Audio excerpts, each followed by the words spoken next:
The transfer window is finally open again. Finally! Hello, I am the Irish Guy, and today I'm going to take a look at every Premier League club and find one player who has played for your club at some point in the past, who has pulled on your shirt and is now making a really weird transfer this summer. Honestly, for some of these clubs, it's going to be a bit like finding out that the weird girl at your school is now running for president of Nigeria. Lads, trying to explain some of these transfers. It's gonna be like trying to explain the plot of Inception to your dog. Right, let's go. Arsenal, Kieran Tierney to Celtic. You know what? This one probably isn't that weird on paper. Kieran Tierney rocking up at Celtic. It was actually probably more predictable than a Jake Paul flight flopping on the zone, but we always knew Tierney would go back to Celtic, but at 35, not 28. That's 3 years ago. Man City needed a new left back, and they were weighing up whether to splash mega money on Brighton's Marco Cucurella or Arsenal's Kieran Tierney. Seriously, when Aubameyang was getting kicked out the door, this guy was seen as the next Arsenal captain. He was supposed to be the leader of this Arteta revolution. Either that, or he was going to be part of a treble-winning Man City team. Back in the summer of 2022,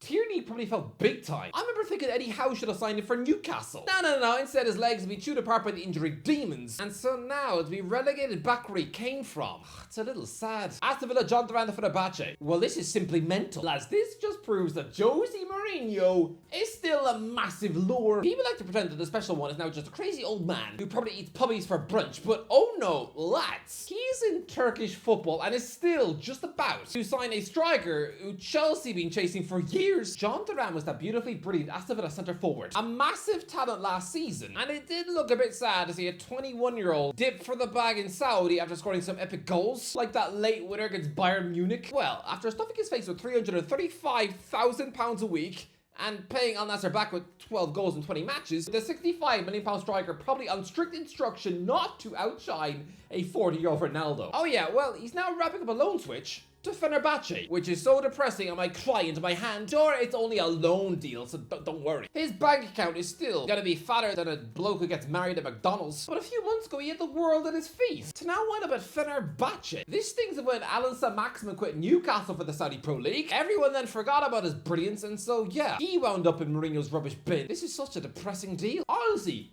Arsenal should have signed Durant. Bournemouth kept it to Arsenal. Arsenal have signed the most expensive goalkeeper to ever live. A Champions League winner who's only 30. If you gave those stats to an alien who just landed here from Mars, they would assume that Arsenal were signing a mini Buffon. Ah no, instead it's a £5 million deal for Chelsea's Kepa, just to stick him on their bench. This one I don't get. Yes, Kepa is a useful goalkeeper. Come on, he's got 13 Spain caps and is far better than people give him credit for. People just remember him being a dopey clown under Lampard, but he's actually pretty good. What I don't understand is, Kepa already put his fat ego aside to join little old Bournemouth last summer so he could play first team football. And he did really well. But now jump at the chance to go to Arsenal instead, I mean, I get it. It's another exciting big club, but you're not gonna play. Ask Aaron Ramsdale how fun this job is. Because lads, he chose to quit this role to join one of the worst teams in Premier League history. Ramsdale thought playing for Southampton was more fulfilling than just sitting on the gutters bench. Right now, I'd imagine Neto is probably delighted to get his Bournemouth job back after he was on the Arsenal bench. Seriously, Kepa, for a man we all know does not like to be subbed off the pitch, why are you doing this to yourself? Brentford, Christian Norgard, Arsenal. Brentford are selling their captain to Arsenal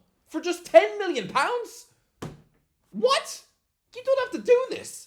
Newcastle rejected a £10 million bid for Yohan Cabaye 12 years ago. Oh, what is this? Brighton, Ansu Fati to Monaco. Well, remember when Brighton loaned in the original Lamine Yamal? Ansu Fati was that special 16-year-old Barcelona megastar in 2019. Dubbed as the next Messi. Back when the first Joker film was released, this guy was dubbed as the future best player on the planet. Yeah, well, the emergence of Yamal has now made Fati just look about as ordinary as a fatty at KFC. Honestly, I'd imagine the fatty looks at Yamal and feels a piping hot rage. It's like when Buzz Lightyear came to town and Woody was chucked under the bed. Well, under the bed for fatty now means Monaco. On loan at 22, with the French club having an option to buy him outright next summer. He was the youngest ever player to score for Barcelona in the Champions League just a month after his 17th birthday. Now he's been unveiled with Pogba. Yeah, Pogba is at Monaco in a last chance saloon to save his career. The fact that Fati is the exact same boat at 22. Oh, then for somebody who was supposed to rival Mbappe for Ballon d'Ors, this really does taste like poisoned cauliflower in my mouth. Burnley, CJ Egan, Riley to Marseille. Marseille have always had a weird fascination with buying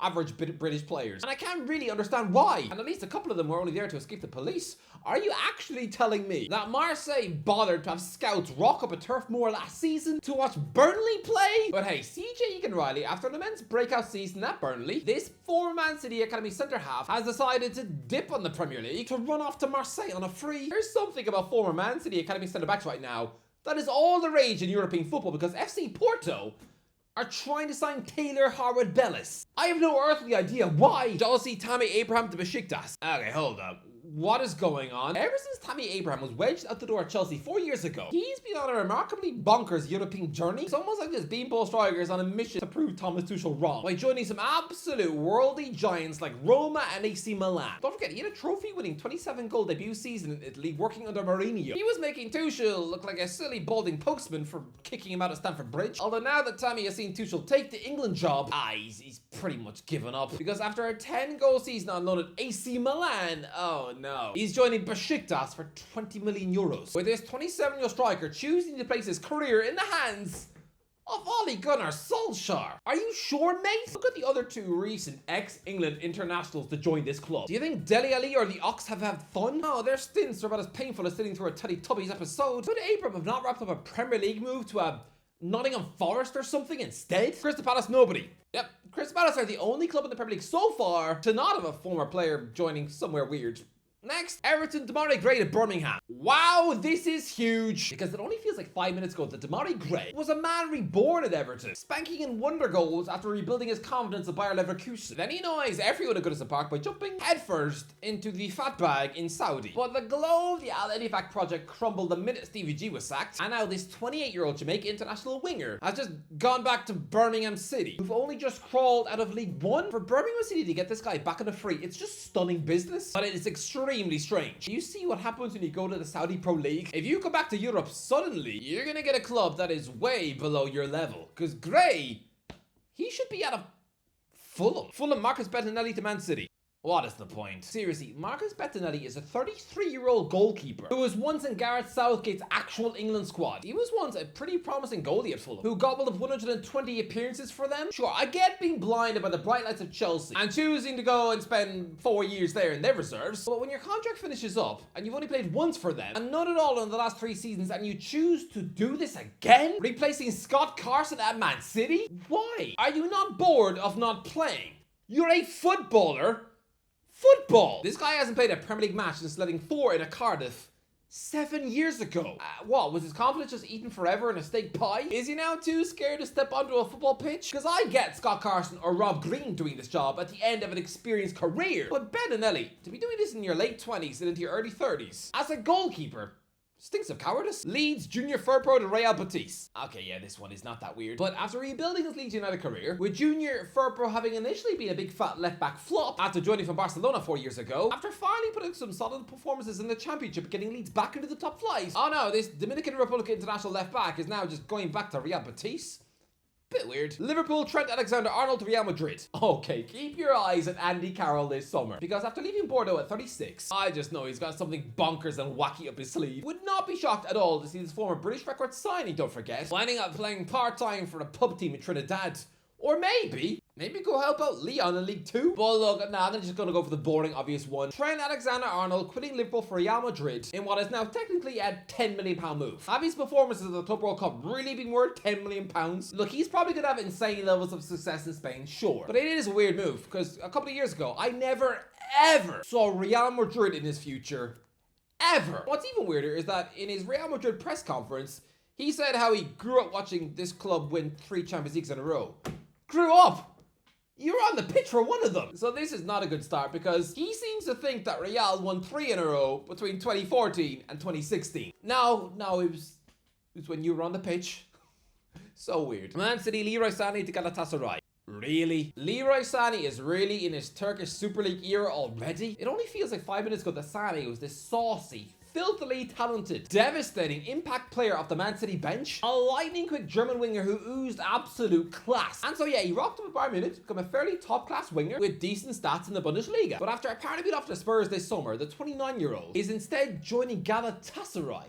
Why? why? What makes it even weirder is that he wrapped up this deal weeks ago, but because the transfer window slammed shut, it meant he was trapped at the Club World Cup of Bayern Munich, despite being an official Galatasaray employee. It was so messy, the Turkish club had to take out insurance on his body for this tournament in America. Really strange, but yeah, imagine going back to 2019 and being told that Man City's devastating wing wizards Sané and Sterling would both be burnt out puddings in their late 20s. You'd be shocked. Hanging out of Paul Pogba to Monaco. I never ever thought I would see the day that Paul Pogba was crying tears of happiness to join Monaco. You know, the club that Mbappe was so quick to leave. You know what? Fair play, okay? Because for a man who still wears peas in his ears, for a man who created his own emoji, for someone who put more effort into dabbing than saving Jose's job, for someone who sanctioned his own documentary that stunk more than rotting yogurt, I thought that Pogba, despite having all the brilliance in the world, would be so controlled by his own poisonous ego that at this stage of his career would tie up a move to the MLS. Pogba screamed of Inter Miami, the American culture and lifestyle, the chance to chill with Messi and Bex for the gram. He was even spotted at Miami matches. I was so convinced that he'd rock up there for the Club World Cup and would be getting paraded onto the pitch by Will Smith. No, for him to knuckle down and actually want a respectable gig in Europe. I mean, don't get it wrong, okay? Monaco is still one of the swankiest, bougiest places to live. It's the French Chelsea, but still, he's humbled himself to the level of a club who have no hope of winning their domestic league title. Nobody ever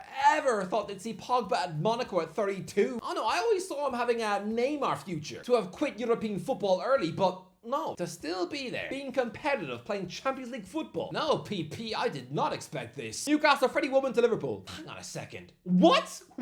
Freddie Woodman, what for the love of hamster cheese have you done? Let's be real here. This is a 28-year-old world champion. Well, an under-17 world champion, but still, he was always a precocious Newcastle United talent. But he clearly had the ambitions of playing for the England senior team one day. I mean, lads, Gareth Southgate is this guy's actual godfather. But no, he wasn't given much of a chance as James's part. Okay, so he joins Preston on a permanent deal. And he then keeps clean sheets for fun. Tries off his debut season at the club. He started the championship season with 7 clean sheets in a row. He was like that league's Petr Cech, minus the headaches while munching a sandwich. For him to now throw all of that progress in the bin and join Liverpool on a free, this stinks. Yeah, apparently the Reds wanted him 10 years ago. Cool. But this just reminds me of Manchester United digging out a dusty old file on Jack Butland and signing him 10 years after he was cool. And he got bored at Old Trafford so quick. Why are these goalies blinded by the bright lights of these massive clubs? You're not gonna play. You were signing up to be a third choice goalkeeper. You've been given out jobs that should be going to a 39-year-old granddad, like a Scott Carson, agreeing to be the reserve team mug at 28. I get that he was flattered by the job offer and is in awe that a club the size of Liverpool actually want him. Well, come on, Woody, think of yourself.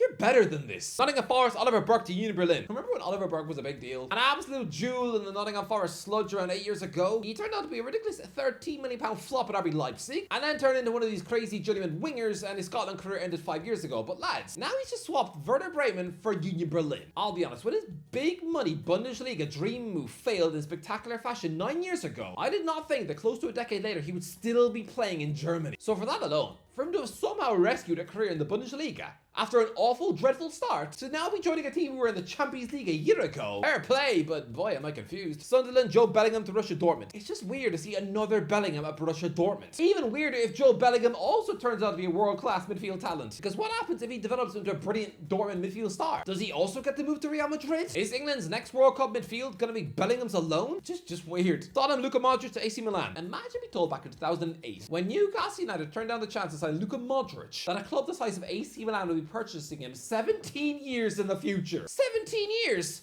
That's the Harry Potter epilogue. Modric is an all-time midfield great who, once upon a time, was desperate to swap Spurs for Chelsea. I bet he's glad that fell through. And it's kind of hilarious how newspapers voted him as a La Liga flop after his debut season at Real Madrid. He's one of the greatest ever players. But now, to get a 1-year deal at AC Milan with the option of a second, lads, by the end of that second year, he'll be weeks off turning 42. And what's also weird is that this guy looked on the verge of a move to Inter Milan after the 2018 World Cup. He even had the Real Madrid president accusing Inter of trying to steal from him. That saga got ugly. So for Modric to wind up in Milan after all, 7 years later, and for the other team, it is weird. West Ham, Gianluca Scamacca to Roma. Okay, this one isn't done yet, but it's looking likely the West Ham flop Gianluca Scamacca. After a year on the sidelines with Atalanta for an injury, he's in talks about a big move to Roma.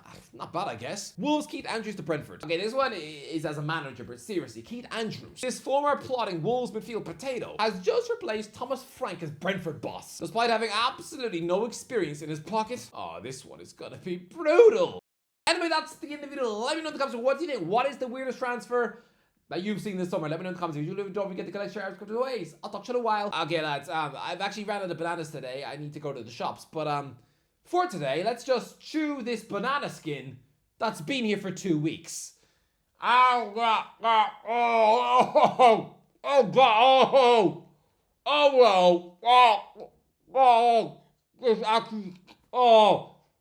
It's actually disgusting. Oh.